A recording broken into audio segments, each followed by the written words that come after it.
middle of March.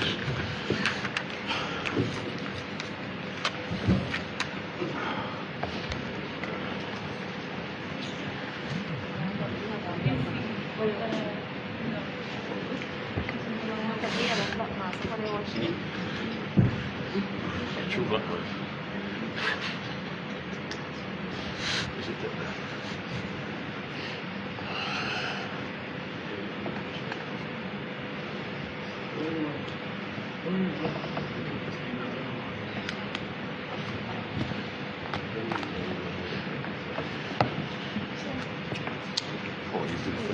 Okay, catch your breath. Yeah, I know. What was it? No. No.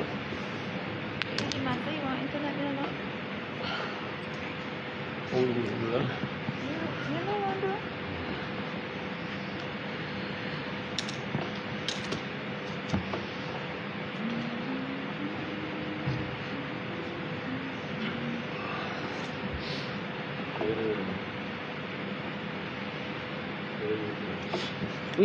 What are we using? I think it's a microphone too. Oh, I'm not sure if that's what I'm using. This one? that's one. What I'm using?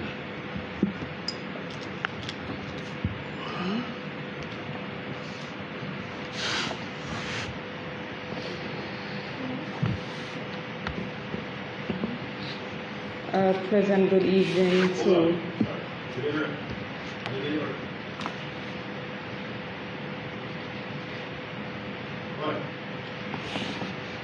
pleasant good evening to my colleagues and our legal counsel.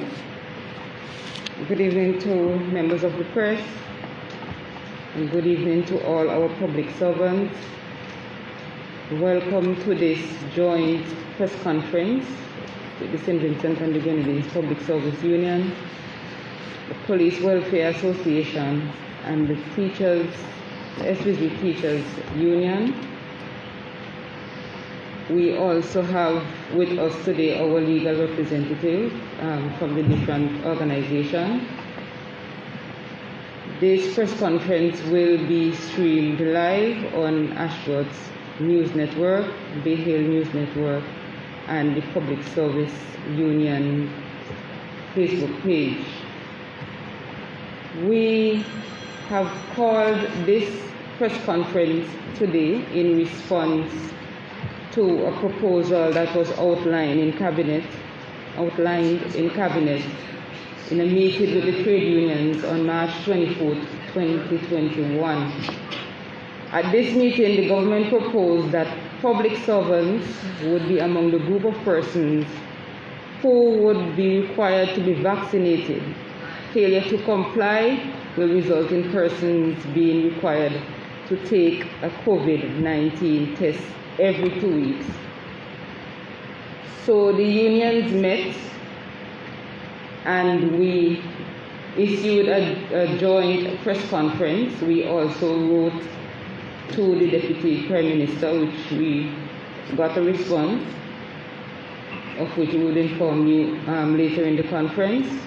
There was also a memorandum that was released on the 31st of March 2021, which was sent from the Attorney General from the Cabinet Secretary outlining this proposal as well. With us today, we have the president or the persons who are in charge of all the organization. To my left, we have Mr. Brenton Smith. He is the chairman of the Police Welfare Association. Next to him is Mr. Elroy Boucher, president of the St. Vincent and the Grenadines Public Service Union. And to my far left is Mr. Oswald Robinson. He is the president of the Svgtu Teachers Union. To my right, I have with us our legal representation, Mr. Israel Bruce, beautiful lady in the middle, Miss Zita Banwell, and to my extreme right, we have Mr. Jomo Thomas. And I am your host, Shelley Ann Alexander Ross. I'm the Public Relations Officer for the St. Vincent and the Grenadines Public Service Union. So I'm just going to outline how the press conference is going to flow. We are going to give the floor for the head of each representative, the head that is representing each body, union and association, who will outline their position.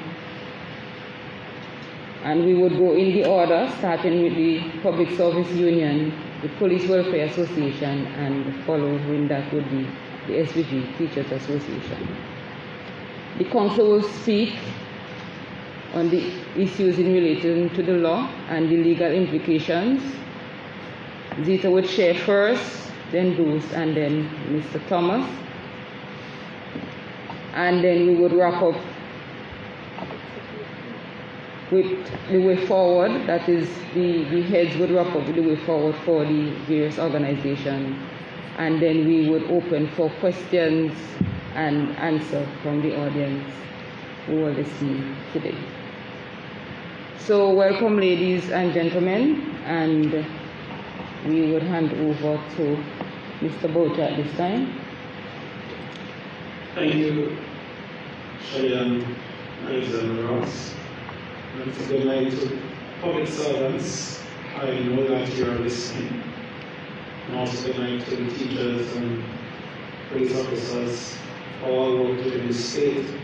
I must not also forget that the workers within the Sanitary Corporation, because this policy also affects them, that is the International Airport and the Community College. Good night to you, and I trust that you are tuning and listening. We recognize that we are in a pandemic and that there has been significant dislocation. We understand that government has a responsibility to protect all the essentials. However, any such response must be reasonable, must be rational, and not arbitrary, and must take into consideration of God-given inalienable rights. The World Health Organization listed guidelines for safeguarding the health and safety of all persons. And just to list some of these: physical distancing, wearing masks, keeping rooms well ventilated, avoiding crowds, cleaning your hands, coughing in your elbow or tissue. They have advised them to make wearing masks a normal part of being around other people. Even the very latest COVID release by the Ministry of Health, in fact all of their releases, have urged the public to continue to use masks, sanitize, physically distance, and get vaccinated to reduce the spread. Public servants have been rigorously following the protocols, and by following these protocols, it has enabled them to stay safe. In fact, public servants have gone back to work in full, and that started on the 17th of March, and to this day, there has been no outbreak of COVID infection in any one of the ministries or departments. That in itself says that as public servants, we have been following the protocols to the T, and thus, by following the protocols, we have been keeping ourselves safe. The government has stated that in order to safeguard the health and safety of all persons in the workplace, it is a requirement that workers who have not received at least one dose of an approved COVID-19 vaccine should be tested on a regular basis for COVID-19 infection up to once every 2 weeks, based on the relative level of risk as determined by health authorities. And I want to note that the government is stating that they are concerned about public officers being safe, but they have not listed not even one of the protocols set out by the World Health Organization PAHO, our own health authority, that is required for keeping us safe. And in those protocols, there is not one mention of rigorous testing every 2 weeks. This policy put forward by the state is objectionable. It's unreasonable and irrational. And in our opinion, that is the Public Service Union, infringes on our fundamental rights and freedom. This policy basically requires a public servant to take the vaccine or subject him or herself to a rapid antigen test every 2 weeks. It also states that the results from the rapid antigen test and proof of vaccination must be submitted to the head of the department. We, as a union, will not advise any public servant to divulge their medical records or medical tests to any supervisor or head of department. We are going down a very slippery slope. The medical information is between you and your doctor. That's private, privileged information. As it pertains to the invasive and rapid antigen tests, all public servants have a freedom of choice in taking this test at the frequency intervals outlined in the government policy. It's freedom of choice. It means, therefore, by this freedom of choice, that it is within his or her rights to decline from taking such a test. And basically, I'm stating that as a public servant, you have a right to refuse to take this particular test at the intervals that have been stated. If a public servant feels that they want to know, for some reason, know their status or they have been exposed, by all means, of course, do what you must. And if your desire is such to take rapid antigen test, then do so. But I know from our meeting, which was held last week, Monday night, that there has been no public servant who has agreed with this policy. And I'm talking about even those who have been already vaccinated. And they maintain that whether taking a test at this particular interval or being vaccinated is their fundamental choice so to make. And we must maintain that choice. That must not be dictated to us. Every public servant, of course, should make an informed decision as regards taking a vaccine, and we expect that of them. As a union, we have been encouraging public servants, the intention to be vaccinated. But of course, we recognize that that is their choice, and that choice must be an informed one. Everyone has to do their research, listen to their doctor, their healthcare person, and be satisfied in their mind that that is really what they want to do. So let me state again, the policy set out by the government, that very policy, we have serious objections to it. And as such, public servants must stand to maintain their freedom of choice to choose whether to take a vaccine or whether they wish to be tested. It is their choice and it must not be dictated to them.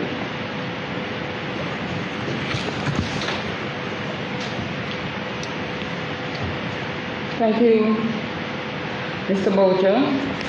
We will just move right on to Mr. Smith and let him state the association stand on the colleagues at the head table, police officers, other public servants, teachers who are listening by way of internet, members of the media. My name is Brenton Smith. I'm a chairman of the Police Welfare Association and representing the interests of police officers in St. Vincent and the Grenadines from the rank of constable to inspector. I'm here on a matter of principle. We are aware of the present pandemic and its impact on all aspects of human lives, including that of national security. We are also cognizant of the government's need to respond to the challenges and to address the health situation here in St. Vincent and the Grenadines accordingly. However, we are of the view that the policy set out by the government is arbitrary and needs dialogue. We believe that whilst it is necessary that all are safe, such a policy must not infringe on the basic human rights of workers to be forced either to be vaccinated or to be tested every 2 weeks.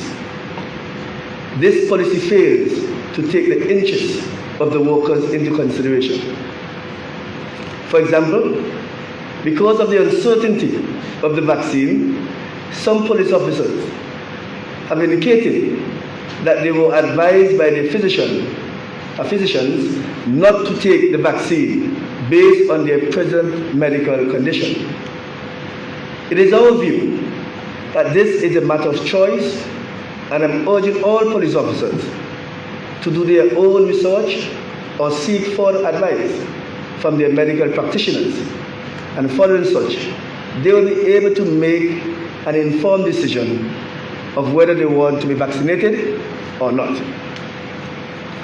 On the issue of testing, we are of the opinion that the government policy is unreasonable and does not critically address the matter at hand.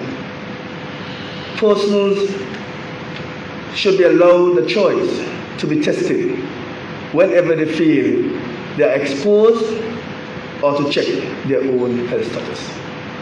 The Police Welfare Association stands resolute to defend their general membership by all means necessary. Thank you. Thank you, Mr. Smith. And we would go to Mr. Robinson from the Teachers Union. Thank you very much.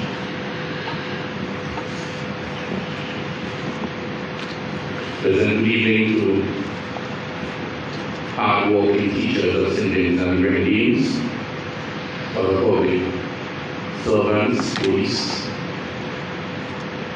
workers in general. This opportunity that we are having here this evening is one that I want to put within a context. Please permit me to refer to the Constitution of the St. Vincent and Grenadines Teachers Union.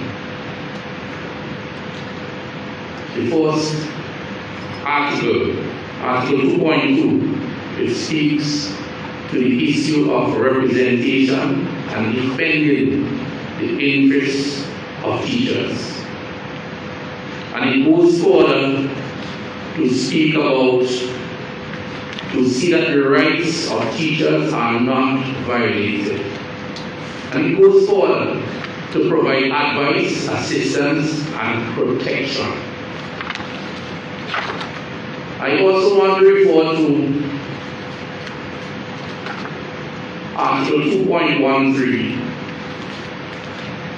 And we are here on this platform together, and it says to establish and maintain relations with other workers' organizations, local, regional, and international. It is not by chance that we're here to be speaking in unison. Article 2.14 also says to monitor all new and amended legislation to ensure that they are consistent with the Constitution of St. Vincent and Grenadines. Article 2.17 says to exert or to seek to exert the influence of teachers on all matters of national importance. Today we are discussing a matter of national importance. So again, it is by no chance why we are here in this forum. Article 2.19 says to defend all fundamental rights and freedom that have universal acceptance and to work towards the removal of injustices and inequalities in our society. My fellow Vincentians, and those who are listening to us throughout the rest of the Caribbean, the St. Vincent and Grenadines Teachers Union held this annual general meeting on the 30th of March. And it seems as though this was like an echo, because my two other colleagues would have made the fundamental points which we have all agreed and we're speaking with the same voice. The teachers of St. Vincent and Grenadines made the decision that under no circumstances that they will subject themselves to any mandatory testing or vaccination. And I hope this message is clear. Because sometimes when we speak, there are some people who say they can't understand.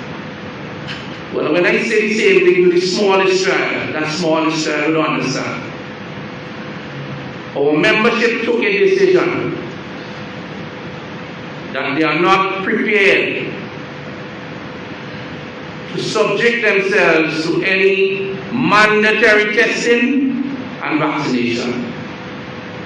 We had a lengthy discussion, and it was clear that if an individual wishes to be tested or to get vaccinated, that is his or her choice. That's your right. As a matter of fact, our membership is quite ready to take any necessary action within the confines of the law and based on trade union activities and function to send a clear and straight message to the authorities that we stand hand in hand as we move forward in defending our freedom of conscience, our freedom to hold ideas and to express them. And so we are ready. And you know, history has a way of repeating itself. In 2015, the Public Service Union and the Teachers Union, we stood together and we made a reasonable request. We won that battle. We seem to be operating now in a climate of mistrust. And we could go on and on. So we are not taking anything for granted. Our collective agreement was violated. We have to take the government to court on 2 occasions. And we are willing and ready again. Because this matter is in the hands of our legal counsel. And we will take all and every advice and with the proper guidance from our membership to do everything that is necessary legally within the confines of our trade union mechanism to stand tall and firm in defending our fundamental rights and freedom. I will stay here at this point and entertain our council and right back to our chair of this evening's proceeding. Thank you, Mr. Robinson. I can feel the passion, and we're all here standing in solidarity with each other. Now, it's not wise to when there are new proposal or new policy that we go with it head on without our legal consultation. Because many persons are asking, well, if I don't take the vaccine and I don't take the test, if I refuse to do both, what next? What can they do to me? I think they have put some of the public servants in a state of fear that if I don't have the vaccine and I'm not doing the test, come the 5th, I will have no job. So I am going to let our legal representative walk us through that aspect. We're going to start with Svgtu. Go ahead. Ladies first. Very warm, Caribbean evening to everyone. I think the question on everyone's mind has to be, in all that is happening, what are my rights? And that's basically what we have to help people understand. What rights do you have, and in what circumstances those rights are limited, so to speak. By now, I think everyone has an understanding from some of the press conferences that the unions have been having as to the basic right in terms of that's appropriate that we're looking at, most relevant one that we're looking at with respect to the policy of the government. And that has to be Section 9 of the Constitution that deals with your right to conscience, thoughts, and belief. And basically what that means. Some people, because most of that particular section talks about religion, but religion alone is not your right to conscience. There are people who use this term these days. It has become more than a buzzword, but it's about anti-vaxxers. What it is about your right when it comes to health. Where do I stand? And as Madam Chair said, the question on each person's mind is, do I have to take the vaccine? And on both issues, whether it has to do with the vaccine or testing at this time, as we're speaking about it, is that it's not mandatory. There's no piece of legislation that says it's mandatory. And even when it comes to the vaccine, the point of the matter is that those, I think the message of the unions have been, you have a right to take it, at this time you have a right to refuse it. And I say you have a right at this time to refuse it because to this day we have no such piece of legislation saying that the vaccine is mandatory. What are my rights to when it comes to the issue of testing? I know that this is a global pandemic that we are all experiencing, that in some countries that it has been that depending on where you're working, especially in the healthcare field, that nurses, doctors, or healthcare workers in general are tested every 2 weeks. Those particular circumstances that they're dealing with, that they're confronted with in terms of the performance of their duties, means that at the time the position was taken, the laws made that you get tested. And you can understand that because these people are working with people who are at high risk and are vulnerable. And I think the question we want to examine, I think people say that, oh, we're making it political, is in the circumstance that we are now, what about the testing that comes into to question the public servants' ability to perform everyday his or her duties? Can they refuse to take the test? It is a question of one's personal autonomy, my physical integrity, my body, something that's invasive. What if I have allergic reactions to it? And it comes down again to informed consent. So in some countries where it is that they say encourage you before you start bringing a heavy hammer of the law down on anybody, some people refuse to take something because they don't understand. So the best choice that you have is to make sure you assist people to understand what are the benefits, what are the adverse responses that may happen to me, and at that point the person makes an informed consent. The other issue that we have that is related but not directly dealing with Section 9, as I said before, which is the fundamental right for conscience, thought, and belief, has to do with the freedom of expression. Because I think part of it as well is that you are now confronted with this bullying tactic that you mustn't say how you feel and you should be able to exercise that right, the fundamental right. and how much of it can the state limit my right in these circumstances. I think Jomo will touch on that a little bit more. Right, with respect to the exceptional circumstance under which the state can limit your fundamental rights. I would say that because basically the issues that we're talking about covers for the two unions and for the association. But as I've said before, just to recap, the right that is at issue here, the fundamental right, has to do with your right of to be able to express your choice under conscience, beliefs, and thoughts. Bruce. All right, thank you very much, Madam Chair, President of the respective unions, Chairman of the Police Welfare Association, and my legal brother and sister.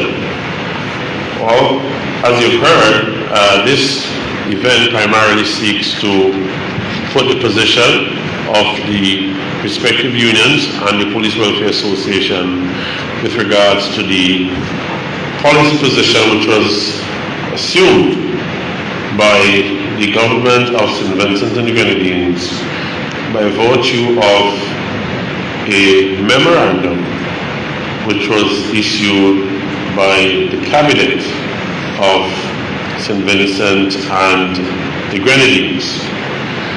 And for those persons who were not aware as to the body of that document was dated 31st March 2021. It was addressed to the Honorable Attorney General, the Director General of Finance and Planning, the Chief Personnel Officer, the Permanent Secretary in the Ministry of Health. And the subject policy on vaccination and testing of public sector workers.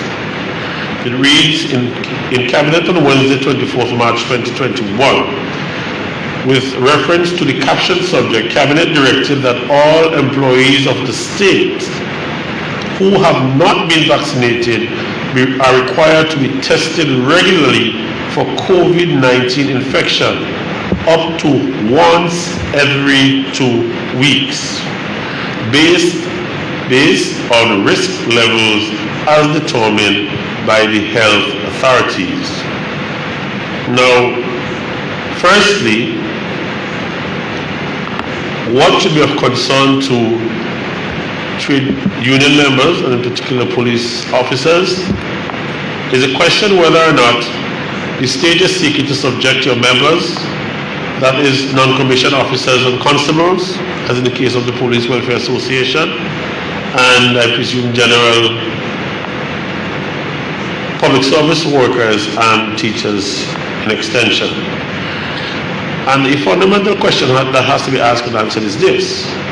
When someone travels into St. Vincent and the Grenadines, he or she is required to do a COVID test during the quarantine period. And within that 14 days quarantine, he or she is required to do another COVID assessment/test. After that, he or she can roam St. Vincent and the Grenadines as if there's no tomorrow, and will only be subjected to testing if that person falls ill or is showing symptoms and present themselves for testing and evaluation.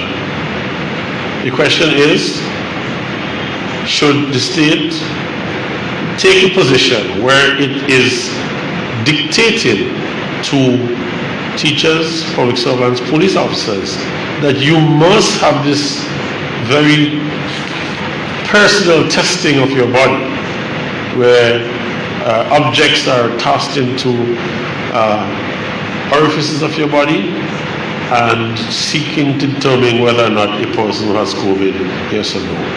Why should that be done to police officers, by extension teachers and public workers, when other sectors of the society are not subjected to that? So the issue that arisen is whether or not this particular grouping of Vincentians are cited for discriminatory sort of behavior from the government, and that will have to resolve itself by way of the entities determining as they have advised their membership. So essentially, my friends, that was the sum total of the memorandum that was sent by Cabinet. And then we learned later that there have been subsequent documents in which heads of department have started to indicate that come Tuesday, certain aspects of this policy will be kicked in. And it is important to note that whilst the policy is advancing this position, as they step it further, if you have been vaccinated, you are still required to do the testing. That tells you one important fact. I'm not going to spell that out, it's not my job here. Now, the Police Welfare Association is the entity which I have direct responsibility for. Is governed under the Police Act of St. Vincent and the Grenadines, and Section 71 of Cap 280 gives life to the Police Welfare Association. It tells you about the formation, it tells you about the management, and therefore how this entity is supposed to operate. Section 71 says, for the purpose of enabling non-commissioned officers and constables of the force to consider and bring to the notice of the Commissioner and the Governor General all matters affecting their general welfare and efficiency. There shall be established, in accordance with the rules to be made by the Governor General, an organization to be called the Police Welfare Association, hereinafter referred to as the Association, which shall act through boards and a central committee as provided in the rules. And I will not go into subsection 2 and subsection 3 because they may be very relevant in other circumstances. But essentially, I say to the police officers who are non-commissioned officers and constables that you have a right under the law to ensure that nothing is done in terms of government operation that prejudice your own existence as officers, mindful of the legal framework within which you operate. And of course, the police force is a military organization, and invariably military organizations they tend to be subjected to certain protocols that are not within the normal frame at times of the public service. That being the case, though, does not mean that there should be any sets of mandatory provisions, statutory rules and orders or the likes that are inconsistent with the Constitution of St. Vincent and Grenadines or any legislation that has been created to guide the functioning and the operation of that organization. And I take the cue from the president of the PWA, Mr. Smith, when he said that he will work in the best interest of all police officers, those being non-commissioned officers and constables, within the confines of the law, within the authorities that he has, but at the same time he is advising responsible behavior on all police officers. Now, there may have been also the referencing of Regulation 50 and 51 of the Constitution of St. Vincent and the Grenadines. And I want to say to the officers, and by extension I presume with the consent of my colleagues, to the teachers and to public service officers, that the state will not be allowed to arbitrarily use its power, albeit that there is a pandemic which is affecting all of us. And it is my understanding that all of us want to put our hands on board to rescue the current health situation that faces St. Vincent and the Grenadines, like the region, like the world. Unless there are any particular questions that requires my legal intervention from the vantage point of the PWA, and of course lend my assistance to my legal colleagues of the Teachers Union and the Public Service Union. Madam Chair, I want to rest at this point in time.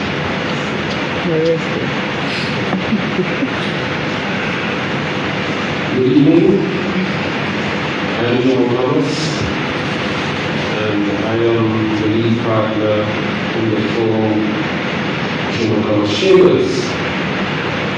And I want to say from the very outset that John Thomas Chambers is not a busybody legal outfit. We didn't get anyone to be part of any legal procedure in response to what is happening in St. Vincent. John Thomas Chambers, which comprises John Thomas and Svgtu is the legal representative of the St. Vincent Union of Teachers and the Public Service Union. So when we appear here today, we are hearing in the legitimate capacity of as legal representative for both the Teachers Union and the Public Service Union. I wanted to make that clear because I've seen a number of thoughts and ideas making the rounds that we are looking for relevance, we are washed up and beat up, and are spoiling for a fight because we didn't do what we could have done in politics. Well, the truth of the matter is that on this matter, ever since COVID arose, I have never sought, or we have never sought to inject ourselves in any political way. We give our views, we give our opinions, we speak the law. So I just want to say that in terms of the positions of the St. Vincent Union of Teachers and the Public Service Union, that I think the union's position are proper and in keeping with the law. Clearly, there's a pattern. It has affected and is affecting the entire world. And St. Vincent, as a small, resource-starved society, and much of the rest of the Caribbean, has to find creative ways within which it responds to that issue. What we are seeing here in St. Vincent is that the government of St. Vincent and the Grenadines has issued memorandum directives which will have an impact on public servants. And public servants are rightly correctly saying that they think that this is overreach. Now, any law or any procedure which the government passes has to meet constitutional laws. And when we talk, some people have said, we have heard it, that we are not pointing anyone. When we speak about the Constitution, we are speaking to the supreme law of the land. And any act of the government which attempts to abridge the fundamental rights and freedoms of people which are encapsulated in the supreme law, the Constitution, can only be mustered if it addresses, if it is necessary in a democratic society. Only what is necessary in a democratic society would a state, would a court provide, would allow the state to impose restrictions and movements. And when the state attempts to do what it is doing, whatever action it proposes to do must be proportionate to legitimate aim enumerated. So, what has to be? It has to be justiciable to ensure that the restriction is actually necessary. It cannot be enacted out of political expedience. That is not allowed. People have, as I said, fundamental rights, including the fundamental right on this question to conscience. And when we talk here about conscience, we're talking about the right to want to do it, the things that the state is asking, the right to talk, the right to believe, the right to conscience. We have heard that you can't just give a reason. You have to have some high, strong reason as to why you don't want to take a vaccine. That is not the law. Someone's right to conscience could be as basic and simple as saying, I don't feel that I want an invasive procedure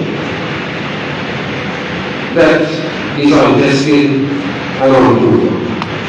You don't have to have any something, like, for example, you don't have to say that my religion is not supportive of an invasive procedure like a vaccine. Now, it is also important for us to understand that the test which the court sets up is that apart from when the court talks about something being necessary, it means that it has to be reasonable, it has to be desirable, it has to be indispensable. And we heard the union representative saying that this invasive procedure, whether we're talking here about the vaccine or the test, they say it's unreasonable, it is not desirable, and it's not indispensable. Now, the case law says that anything the government does, and these are cases that went all the way up to the Council, has to be reasonably required. It has to be reasonably justifiable.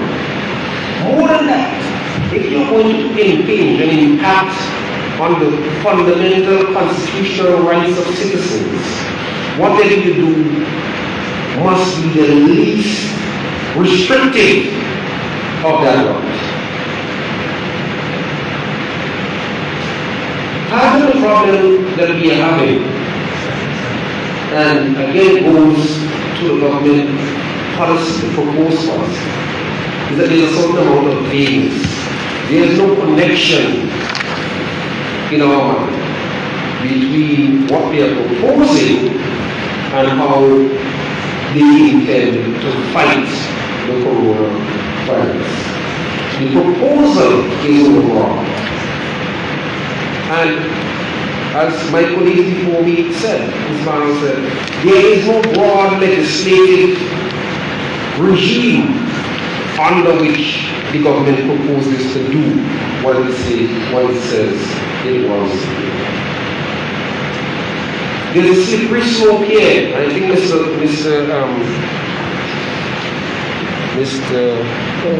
Boucher raised it. There's a proposal which says that public workers must now take their medical records into a supervisor. Now this strikes at the fundamental right to privacy. And the slippery slope is a dangerous one. Because if we are saying now we have to supply our medical records as it relates to coronavirus to a supervisor, what will be next? What will be next? So these are all of the things that are critically important from a legal standpoint that Mr. Bruce spoke about, that Ms. Barber spoke about, and I have just attempted to address. I don't think from talking to the leaders of the Public Service Union and the Teachers Union that they are looking for a fight. They are simply looking to represent and to protect their workers, their members from any procedure that is overly invasive and where there are other measures which can be carried out which would assist in St. Vincent and the Grenadines fighting the coronavirus and putting us back in a place where sooner rather than later we can go back to the normal. Clearly, if you look, well, I don't think I should do that. I wouldn't do that. I would say just a minute. Thank you very much. Thank you very much, Mr. Thomas, Ms. Vanwell, and Mr. Bruce. So we have heard from the legal representative for all the organizations here today. So our members are asking the questions, and we've heard from the heads of the organizations, we've heard from the legal representatives. The persons want to know now, the way forward, where do we go from here? So before we take all the questions and the answers, before that segment, we want to hand over back to our president and chairman so that they can give us the way forward for the various organizations, and they would wrap up at the same time. Mr. Boucher?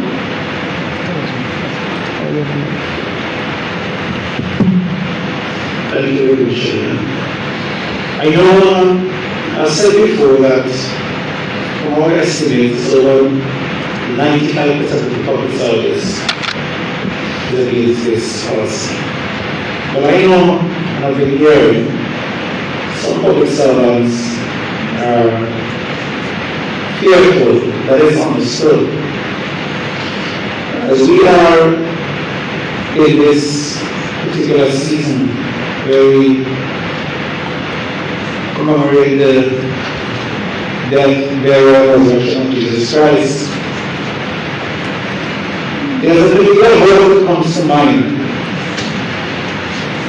And it says that God hath not given us a spirit of fear, but a power of love and a sound mind. And we have just gone to National Heroes Day. Where Joseph Shatir is our national hero. And therefore, in that particular spirit, public servants are asked not to be fearful, but to stand resolute in defense of your fundamental, basic, God-given rights. This is a time that we cannot waver. This is a time that we must stand firm. And I know even in reading the policy itself, it very much appears, and I'm so convinced, that this testing is a punitive measure for persons who decide at this particular time they are not ready to take a vaccine, or those who have decided that they are not going to take a vaccine. We must not allow this to happen. If we give way even by an inch, we are setting up ourselves for anything that comes after. We must stand firm. Public servants have been working hard. We have gone back here, we have followed the protocols, and we are keeping safe. Continue to learn, continue to perform your tasks well, continue to follow the protocols, and in so doing, as you have been waiting for so many months, you will be keeping yourself safe. Let us stand firm and let us stand together.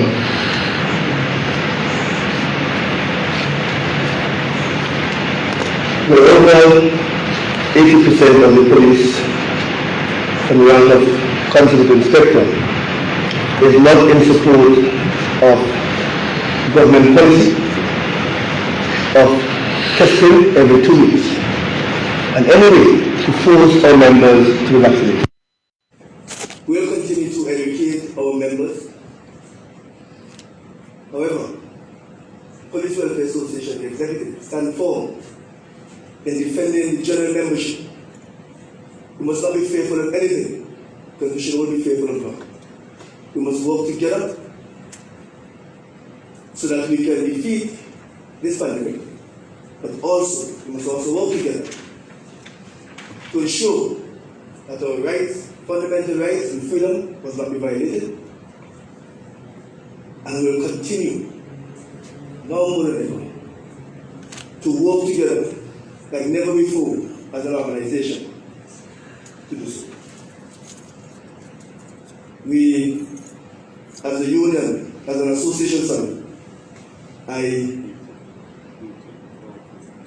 we look forward also to the meeting with the Honorable Prime Minister on Tuesday, because the two unions and the association believe that we must work together for the best interests of our members. So we anxiously await that meeting on Tuesday, God's willing, and we'll continue to serve our members to the best of our ability. Thank you. Thank you.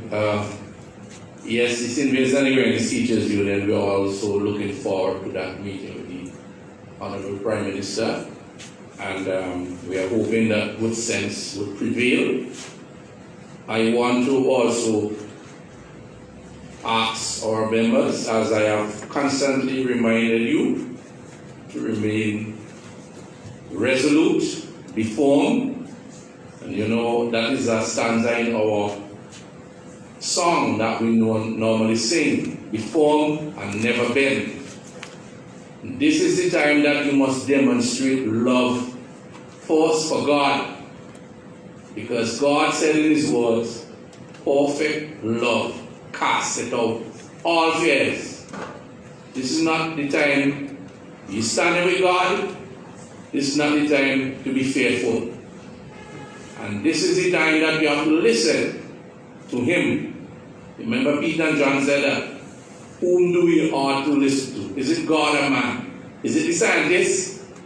Let us listen to God is speaking to us now. Let us stand with our union, because God has given us the right of conscience, the right to choose, to obey or to disobey. And so now is your time to stand with your union as we go forward. Our members are ready and they are prepared to do whatever is necessary to show to the authorities this, and no time ever should you ever try to infringe on our fundamental right and freedom. And so we will work together as a team. Our membership took that decision that we will work with all the other trade unions, including the Police Welfare Association. And I want to appeal to the churches out there to come on board. And all the workers of St. Vincent and the Grenadines, this is our time to stand up and defend our Constitution. And hand in hand we stand and we march forward in unison, in love, in togetherness. Thank you. Thank you, our leaders, Mr. Smith, Mr. Butcher, and Mr. Robinson. We are going to open the floor for questions, because I know public servants are going to have questions. They have been put into a state of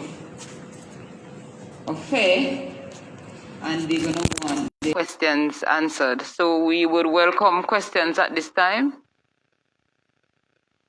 Lady Kendra.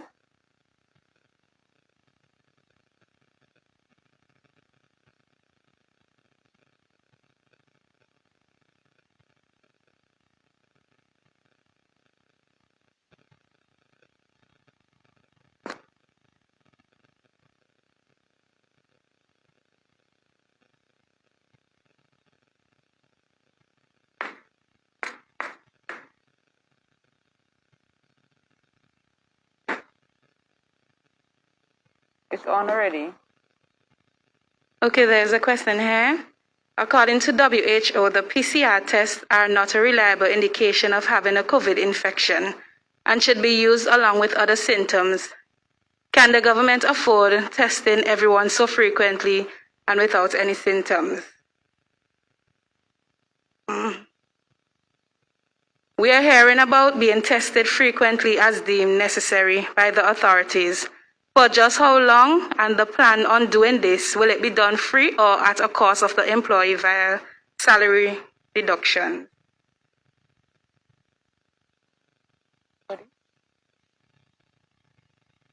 Okay, in the meeting that we had with the acting Prime Minister, Honorable Montgomery Daniel, when a question was asked or posed to him, he indicated that the government have the facility and the materials basically for those testing. They have enough in stock, it was said. He always went on to say that if it comes to a situation where the government don't have enough materials, that the cabinet will make a decision as to whether or not it will be bared on the individuals. So that's what was said in that meeting.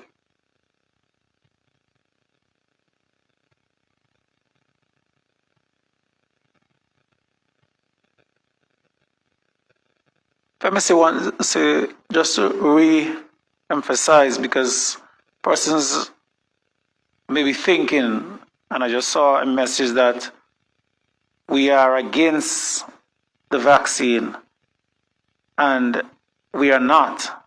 And I will say again that we have always, that is the Public Service Union, have always encouraged workers, public sector workers, to be vaccinated. Being vaccinated protects you, the person who is being vaccinated, from becoming severely ill if you contract the virus, or even dying. But that decision remains yours after you have gone through thoughtful consideration and have done the necessary research and have the conversation with your physician. We do support public workers being vaccinated.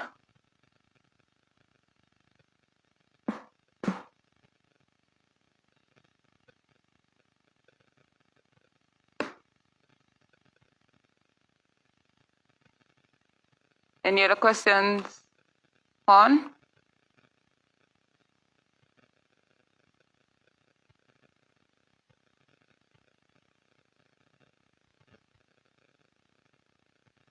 No other question? Comment? I have a question. Mr. Smith mentioned that a question was asked in the meeting pertaining to the availability of resources, and they were told that they have sufficient, but in the event that they don't, Cabinet would have to make a decision, I guess, in terms of whether persons are going to be paying or not. From a legal standpoint, can a government mandate you to pay for tests that you have not willingly requested or want to take? How would that work? All right, well, the first issue that has to be resolved is whether or not a government is entitled and can mandate persons to be vaccinated. That's the first question. You heard my good legal friend Barnwell pointing to the Constitution of St. Vincent and the Grenadines, sections 9 and then, of course, embodying section 10 also, whether or not you have to make a decision whether or not you want to take that vaccine. And I don't see where a government can take a position where it mandates people to take the vaccine. I don't see the government going in that direction. And so that is the forerunner to paying for the vaccine. And if you cannot, in your true sense, recognizing the constitutionality of such an act, mandate persons to take the vaccine, I can't see how that could be stretched to the point where you say, we are mandating you to take the vaccine, and we are thereby asking you to pay for it. In any event, you're paying for any vaccines that government, except they're gifted to the country, where we are buying vaccines, you're paying for it already. Albeit not full cost maybe, but by virtue of taxation, government gets the money through taxation or grants given in your name. So either ways, you'll be paying for what the country pays for in the name of vaccine. But the mandatory component of it, I don't see it being practical. What I'd just like to add to the question of whether the state can force an employee to pay for a test, if the state were to go to the point of saying having the test done every 2 weeks. I think the question the court is going to ask is whether this act is fair and is reasonable. And so is it fair to say to a worker, and in the circumstances, because you see, a lot of things that we have said in a short time to actually play out the set of circumstances that are before us. Yes, it's a global pandemic, but it's in St. Vincent and Grenadines, in the circumstances that we are now, and may see as we have been since last March, even to the point that people are going back to work full time, and there seem not to be a high risk of exposure. I believe the memo did say as well that the testing will be based on the risk factor assessment by the public authorities.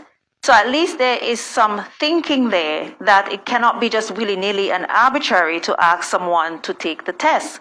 The test is based on how exposed you are, I think, as Bruce has pointed out, and has been done in a reasonable and fair manner to people and their personal autonomy, is if I'm exposed to COVID, then one expects reasonably for your own safety and for your health and security of your family and your friends that you get tested to make sure that if you have the virus, then you are isolated.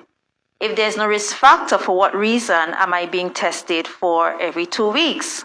That is not fair, and neither is it reasonable. Like I said, in many countries across the world, and I'm sure it might have happened here, I don't know that there was a legislation that says any such thing. In some countries, there have been new legislation, coronavirus legislation. I don't think that we have one. What we've had are amendments to the Public Health Act that had covered certain things as when we were coming in, quarantining, and all of those other things have happened in St. Vincent and Grenadines since March last year. So, as I said before, any act now in terms of testing has to be whether it's fair. And as Bruce has pointed out there, of course, you have a constitutional right, and you have to balance those constitutional rights against those other things like public health and public security. What is the balancing act that the state may consider, the court may consider, as whether or not the piece of legislation, there's none yet, is, as Jomo said, necessary, is proportionate, and it reaches the legitimate aim which the state is trying to reach, which is to protect people's health and safety. I can't see them asking you to say, by the way, we're going to test you every 2 weeks, and the payment for the test is coming out of your pocket. That can't be.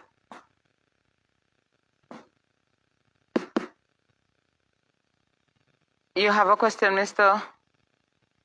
Boyer? Yes, I have a concern. Hello? There's a number of, I don't know where we're going to place these persons. The student nurses. They are faced with a situation because they are frontline in a sense because they have to do practical at the hospital, and they basically are not civil servants. They are not public servants, they are students, but I guess they will be facing this situation. who is going to represent them at the situation that they are facing, because they would be part of this whole scenario that is there. If what I am hearing, so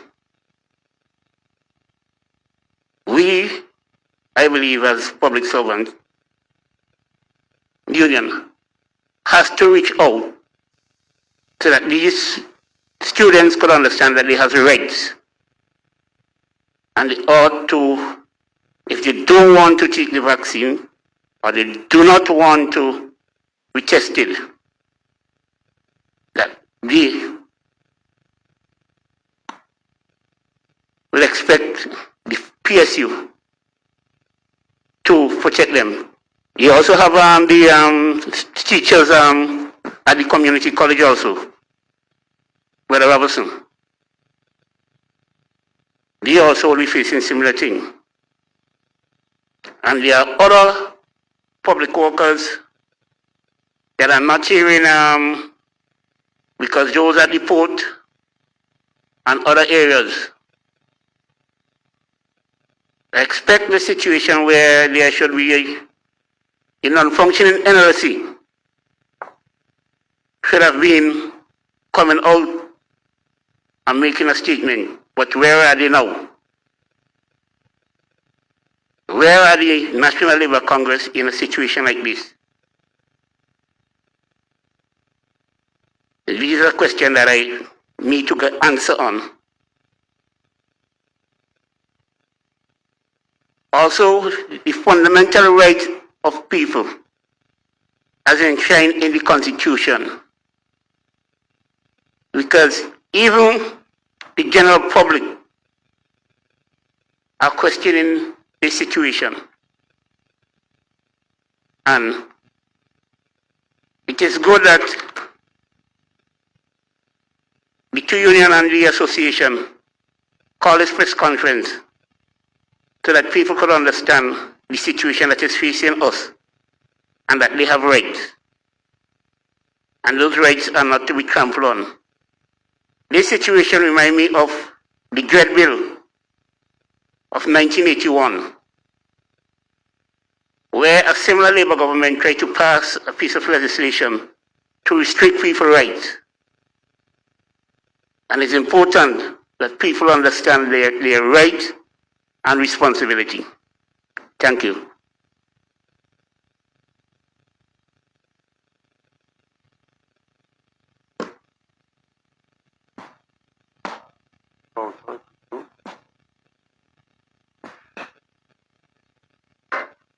Yeah, thank you, Brother Boucher, for that question. Well, we have membership at the community college. Okay? There are students in training at the college. Some of them are members of the union. So they are covered. Okay? And the recruitment drive is still open. Now is the opportune time also for those who are not unionized to become part of the union so that we could give you the representation that you need. Okay? But in addition to that, one of the areas we have to pay attention to is the SET and the yes workers. Because I understand that they are being intimidated. And most of them are on contract. So that is something I would probably ask council to comment on. Like those workers out there who are not unionized. Of course, yes, they have the fundamental right under the Constitution. So,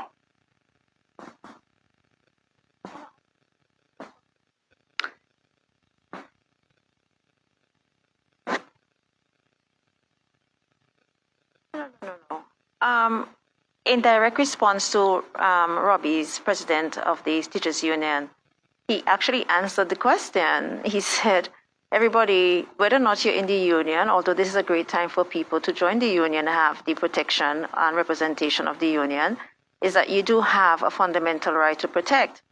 But another question, I think, Jeremy, you answer it? What? Anyway, I would say someone had posted a very important question online. Like I said, even as a press conference, not everything you can address, but I'm happy that the person asked this question with respect to emergency powers. And I think it had come up in some of the meetings as to what the state can do now or in a state of emergency. And there are two things that at least I want to be able to say here. You have fundamental rights and freedom. They are not absolute, they're qualified. That's one thing. And I said before that there are exceptions in the way that the state can breach those rights or what appear to be a violation of the rights in balancing health and safety, public security, the public morality. There are, I think, about two more. And the court will balance to see whether those are more important at this time to uphold over someone's individual right. Okay? The other thing, the question I want to address is the issue of whether the state can put in place certain directives or policies or laws, but it has to be where it is. But the law provides for it on the Constitution, a derogation of the fundamental rights, which are labeled from Section 3 to 13 on the Constitution. And that has to do by an act of parliament, so the state can do that. It has to be also under exceptional circumstances. And if I may read directly from it, it actually says that nothing contained in or done under the authority of a law enacted by Parliament shall be held to be inconsistent with or in contravention of Section 3 or Section 13 of this Constitution, to the extent, and I think it's the important part, to the extent that the law authorizes the taking during any period of public emergency of measures that are reasonably justifiable for dealing with the situation that exists in St. Vincent and the Grenadines during that period. But mind you, at the same time, it reads and says, oh, the state can do anything. But at the same time, you have to consider it has to be exceptional circumstances must exist for and reasonably justifiably so necessary, all of those things that we talk about, proportionate for the state to violate those rights. The question that we have to ask, though, then has to be that, do those circumstances exist currently in St. Vincent and the Grenadines, where it is that the state, through a policy directive and not legislation, can force somebody to do something, which ends up being a violation of his or her fundamental right? I think the answer is no. Thank you, Ms. Barnwell. Just a quick question before we get the other questions from Ms. Horn. I know we're dealing with the public sector, and then we are not really addressing the private persons who are working privately, but they are going to be affected at some point as well. So someone is asking if the private company decide that, okay, this is the move that they want to make, this is the demand that they want to put forward, that their workers are either to be vaccinated or have frequent testing. It may not be 2 weeks, but frequently be tested. What would be the Ministry of Labor or the Department of Labor view? Or what rights would they have other than the general rights in the Constitution in terms of rights to choice and all of that? All right, again, let me thank the person for that question. And you see, that question is twinned with the area that my legal friend, Ms. Barnwell, just touched on. In essence, Ms. Barnwell touched on where government can use certain measures within the Constitution, providing that a prevailing set of circumstances are existing. And let's use a classic example. If, God forbid, tonight there is an eruption of La Soufrière, the government can then declare that we are in a state of emergency and therefore can make use of the emergency provisions legally. Yes, but Ms. Barnwell touched on those as regards the prevailing sets of circumstances and doing what is reasonable. So, for example, what is reasonable now? If the government forms the view that this is a possibility, then maybe the question is, Do you wait until, or do you act on the old adage that prevention is better than cure? So the northern tip of the country is likely to be affected significantly if there is a violent eruption. Would now be the appropriate time to invite and encourage persons in those areas to be tested so that you have a better feel, you have precise data on where we are with persons who may or may not be affected, who have to move from their geographic locale to other places of resting. So that is that. But let me go to the question that the persons asked with regards to the private sector. So if I have my staff, and if tomorrow, Tuesday morning, I go and I say to staff members, you either vaccinate or subject yourself to be tested every 2 weeks. Where does that leave us? Each of my staff member has an employment contract, an employment agreement between the employer and the employee. And I think Ms. Barnell would be happy to hear this question and puff into the surface. Because the question that was asked by the person online, you simply cannot then, as a party to the employment contract, take a decision that I am going to unilaterally adjust the contract of one of my workers, because you could be looking down the barrel of a breach of contract arrangement from an employee coming to you as an employer in the private sector. So you have to then bring the employee on board, encourage and get the employee to agree with you, to see the benefits, to read and become satisfied and contented that they want to take the vaccine or they want to subject themselves to regular testing. But I don't see how the private sector can do that. Or if the private sector says, you're not taking the vaccine, you're not being tested, we can simply dismiss you from your job. What kind of burden does that then create on the state? Because the private sector is really providing significant employment opportunities to a number of persons that government can't. And I think that is a question that person was asking. How would the Labour Department respond if private employers take such a position? But again, I'm thinking that your contract of employment is critical in that regard. I think the general thing would be, as Bruce says, a contract. The private employer is not the state. And while the state has certain obligations and to ensure that it does not violate people's rights, the question is, can that be extended to the private sector?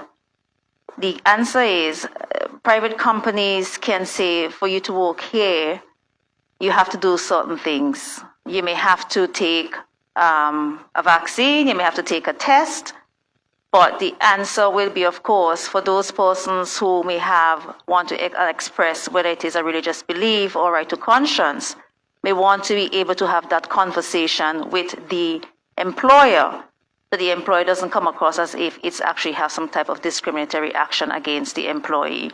But a private employer is not the state, and the private employer, as Bruce says, whether it's in the contract or new term in the contract, can say, in order for you to work here, you have to take a test, whether it's once every 2 weeks or for you to come back to work.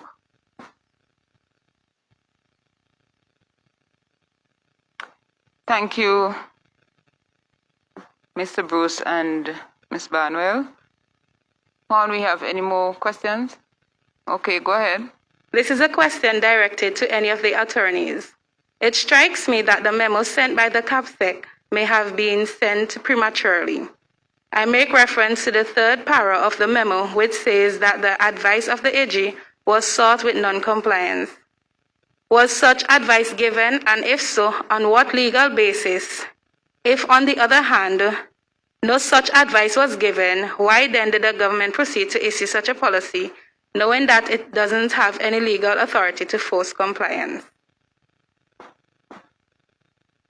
Well, it is what we call the cart before the horse philosophy. Purely, you would want to, if you're going to implement a new policy, a responsible government will ensure that it gets the advice of its principal legal advisor, that is the Attorney General.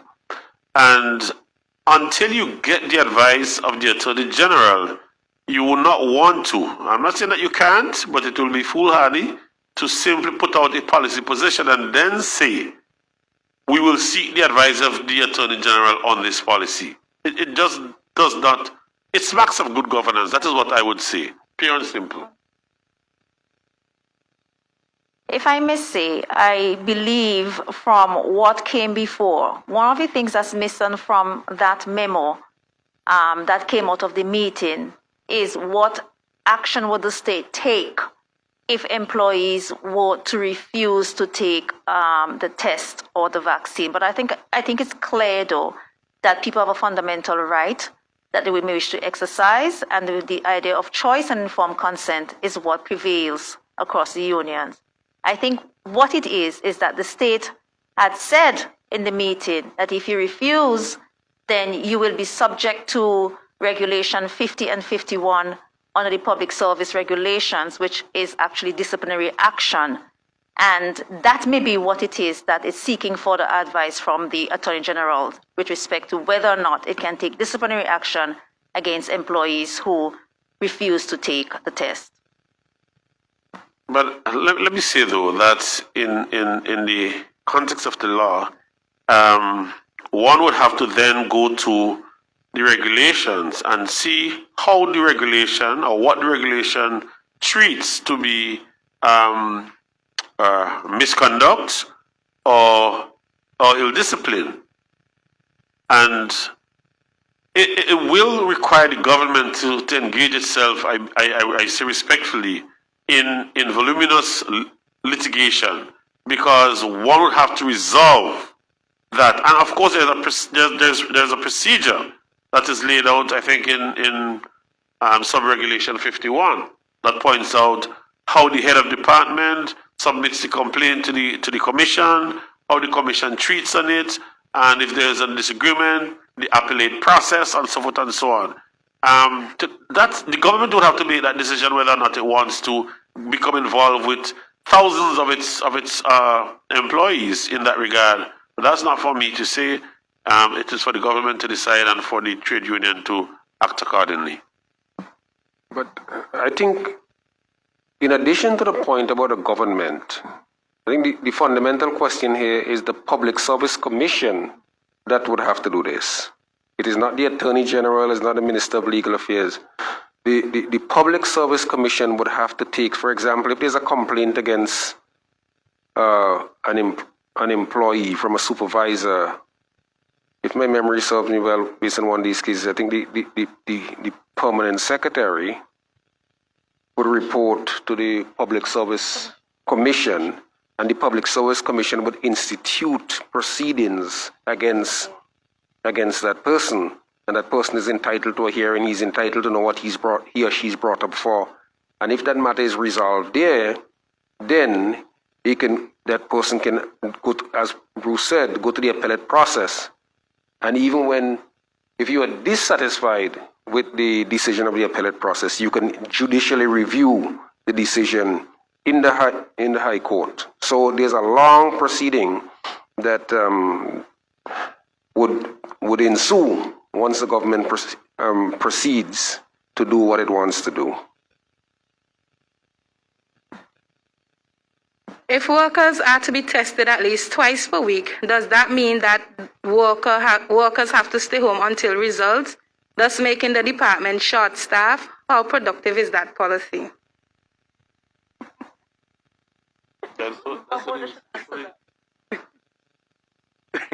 Well, I think that's a very good question, and that is something in which we are trying still to understand, because normally in testing, if you have, for example, any symptoms, they don't want you to stay home. So I mean, some public servants may just love that, get the extra days, but we're a very productive society, and people want to work. But it's something which we are still rubbing our heads around as well. We are being asked to submit the COVID records. What if it does not stop there, and this becomes a policy where our right to privacy is reduced to nothing, and we are asked to submit other things? When and where will it stop? This is no joke. My 9-year-old is listening with me, and he asked me if we are citizens of SVG, because his teacher told him everyone is born with rights.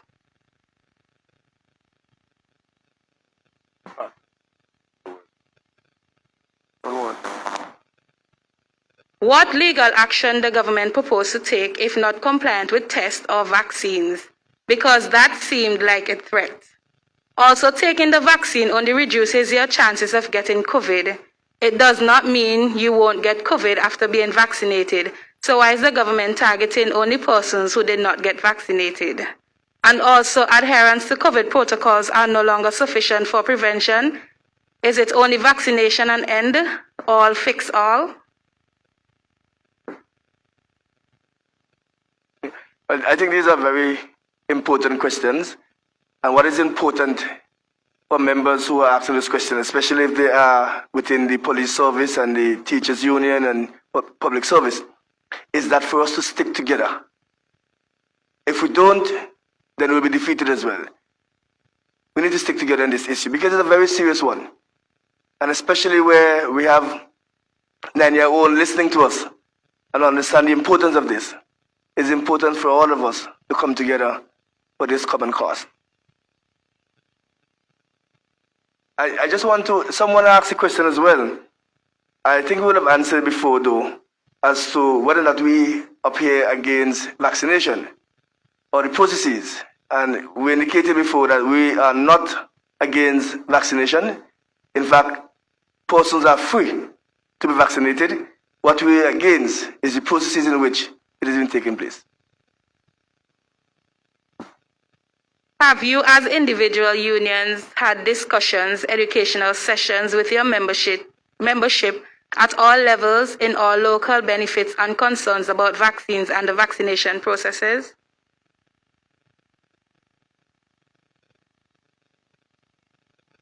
No, we have actually had that conversation with our admin council, but the question opens the door for further information sharing and for bringing other persons on board to help educate the membership.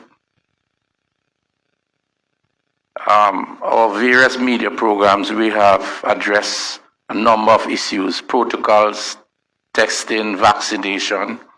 We have done so on our television programs, our radio programs, and in our meetings we have been discussing all these matters.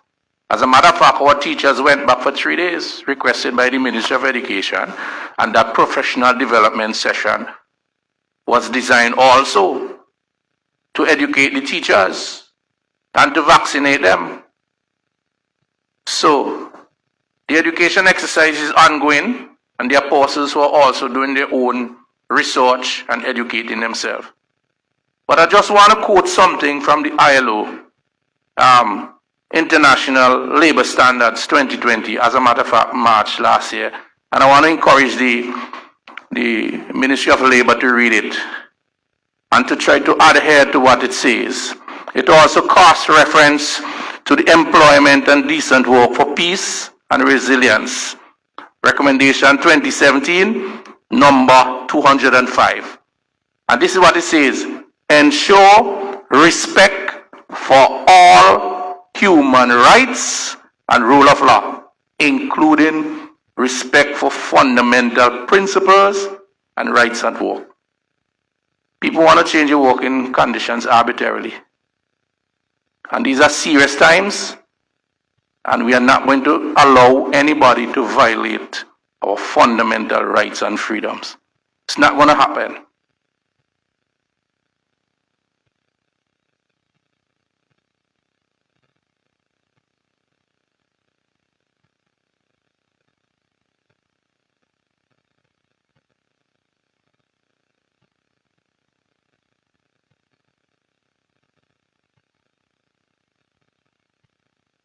Okay, we're just gonna ask the presidents to give their closing comments.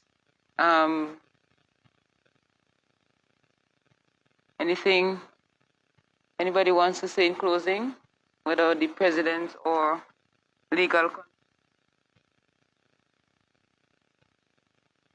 I want to again remind our teachers, our members, that you have given a clear instruction to the National Executive, and this is what we are carrying out.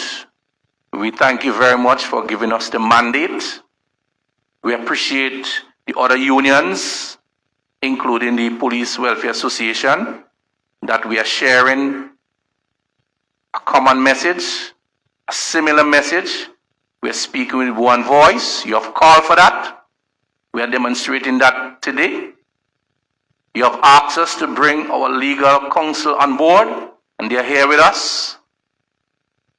And we are all working together in your interests, in our interests, in the interest of defending our fundamental rights and freedom and upholding our Constitution. We have to raise the banner of our Constitution and hold it in the highest esteem. And that is how we are going to again demonstrate that we are patriotic. Thank you, and as we move forward together, you're going to hear from us. United, we stand, hand in hand. Always remember our motto. Thank you to all public servants who are listening online. I trust that we would have given you the reassurance that the union is standing in your defense, but the union is as strong as its membership. Okay, so the membership is what really gives strength to the union. So when we say you have to stand with us, we will do whatever is necessary in to defend your rights. But you as members of the union need to stand firm. We will, of course, report back to public servants following the meeting with the government on Tuesday. Okay, I just want to inform persons that it has been mentioned here of unions and the association. The Police Welfare Association is not a union, so there are certain things that we can and cannot do. But we are the representative for the rank of Inspector to Constable, as I indicated, and such representation will be done in this regard. So thank you, and members, is an educational process in which we'll continue, and we're looking forward for that. Thank you very much. Thank you, Mr. Smith, Mr. Boucher, and Mr. Robinson. Anything further? No? It is quite clear that, I just want to, not really a question, maybe a comment. It is quite clear that public servants are faithful. And correct me if I'm wrong, the legal heads. I think there was some time ago where persons can be charged if you create unnecessary fear and alarm, something to that effect. Correct me if I'm wrong. So if citizens can be charged for that, can anybody charge the state for creating unnecessary fear and alarm? Just a thought.